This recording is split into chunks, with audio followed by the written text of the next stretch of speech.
Our next speaker has lived experience, but he's going to give us a brief overview of what families can expect from a public inquiry. Ken Irvine, everybody.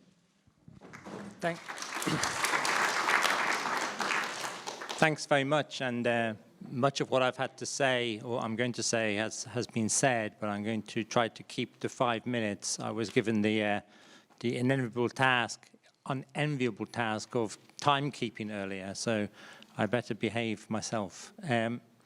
Right, so Care Champions obviously supports a fully and open and transparent public inquiry, which, as we've heard from many speakers, has to be human rights led.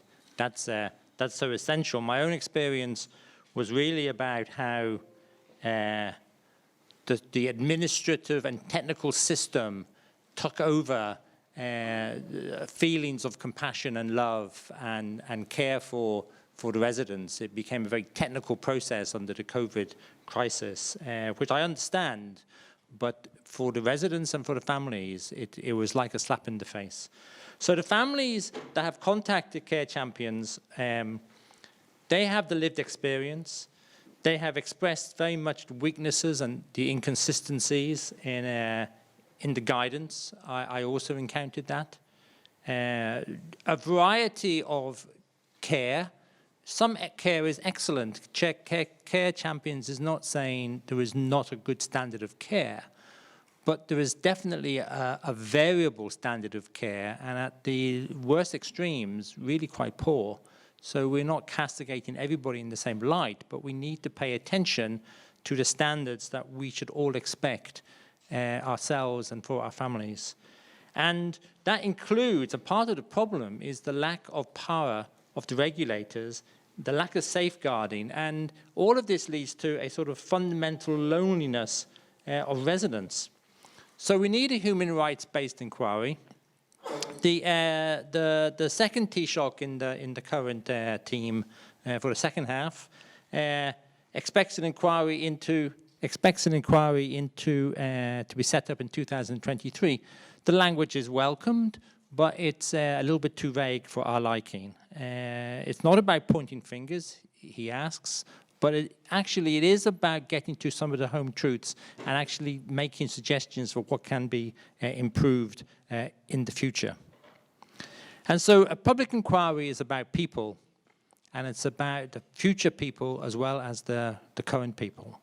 And many people in this room, unfortunately, may find themselves in the setting of a care home at some time, and we all look forward to professional care and good standards.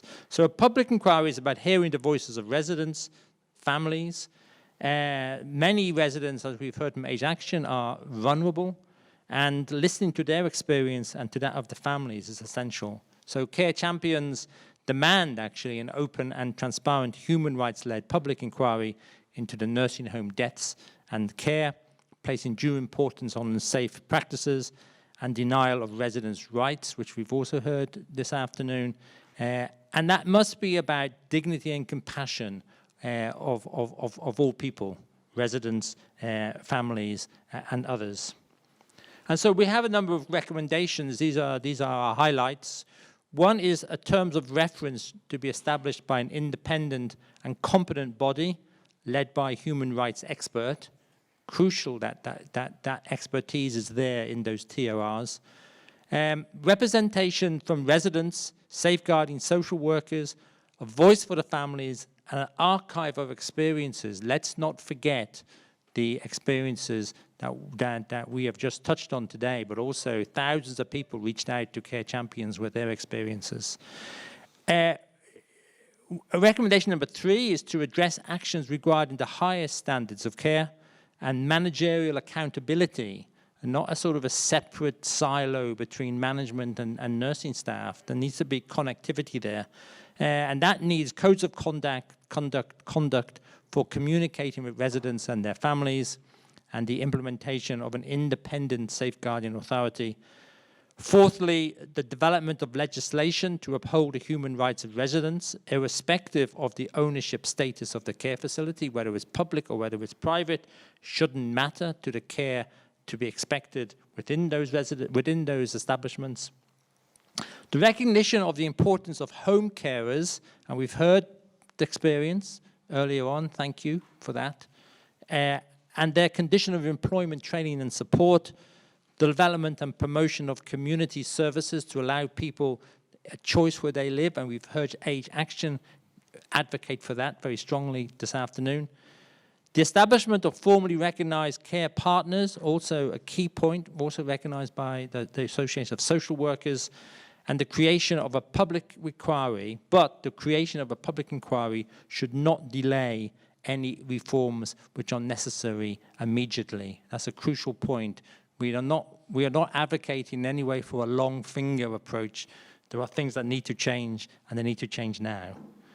And finally, we have mentioned, or has been talked about, the human rights and element, but we will hear a little bit more just when I finish in 30 seconds. The Human Rights and Equality Commission, under Section 35 of the Irish Human Rights and Equality Commission Act 2014, I wasn't even aware of such a thing until I became involved with Care Champions. We require a complementary inquiry where there is evidence of serious violation of human rights following legislation, the European legislation, and following the UN charters that was also mentioned. So with that, I thank you for listening and for attending today's event. Thank you very much.